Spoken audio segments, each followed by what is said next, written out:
amongst most of us, I think. A lot of double bass. It's just fast, it sounds weird, it's really upbeat and energetic, and it's about like examining your life. I really like the song, which I ruined it by burping in the middle of that. Yeah, I think it's definitely a band favorite on the record. It's got a great energy to it. My French bulldog helped me write the lyrics because I was taking him for a walk, and part of the lyrics are like restless, chasing shadows, choices, facing Gallows pole, like hanging by a thread or swinging, hanging by a rope or swinging by it, hanging by the thread or swinging by a rope. Just piece that together later, baby.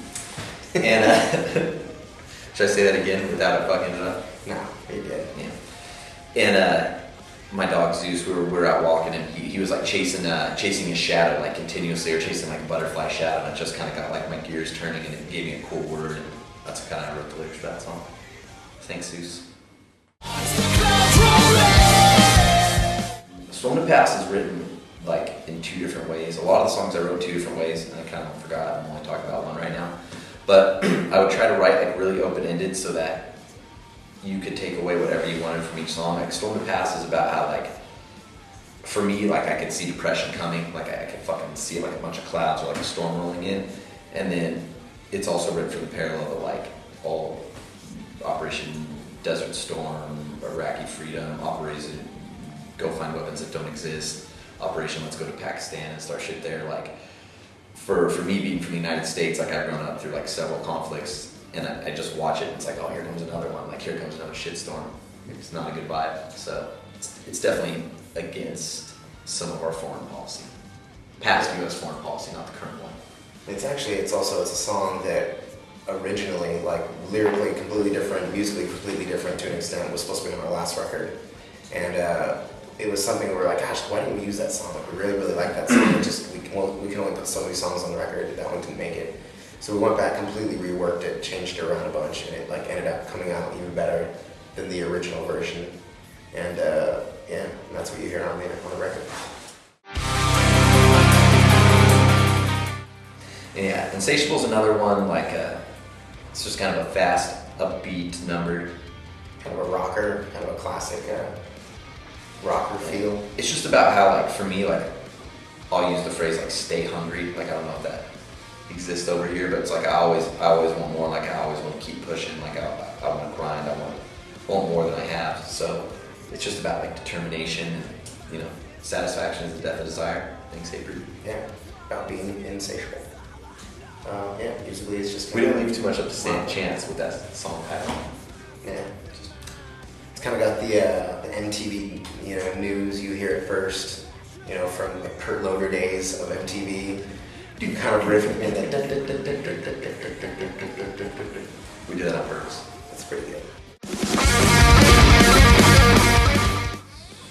Brown is fast. It's kind of a short, fast, thrashy song. Kind of power metal chorus. I felt like I was going somewhere with it.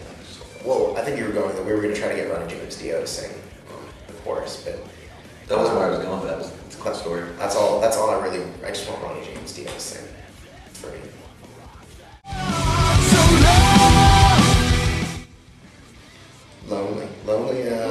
Lonely is actually a song that like started off pretty all over the place musically, and we ended up kind of cutting it down and really tightening it up.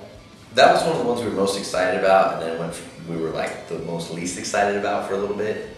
Then I think it came back around. And got really excited. That's probably the only song on the record that I wrote vocals for, and then I completely redid in a totally different way. Because they sucked before. Yeah, they sucked bad. Now they're awesome. Now they're really good. I really like that song. It's You're welcome. one of my favorites actually. You're welcome. I wrote that song in a doctor's office. I'm afraid of dying alone. Yeah, the last song on the record is the ballad of the record. It's called Wait for You. Yeah, Wait for You, and it's pretty much we're like, you know what, like we want to write like a straight up power ballad, and let's just pull all the stops and just go there. It's kind of like Guns N' Roses' November Rain meets Bon Jovi's Always. It really is. It's on Atreyu style. There's no screaming in the song. If you're open for screaming, you can go fuck It's a yourself. ballad. It is a ballad, 100%. So ladies, You're welcome. and dudes that like that stuff too. You're welcome. Drop it. song we actually recorded for the record. Yeah. And it almost didn't even make the record. It didn't make it through, almost didn't make pre-production.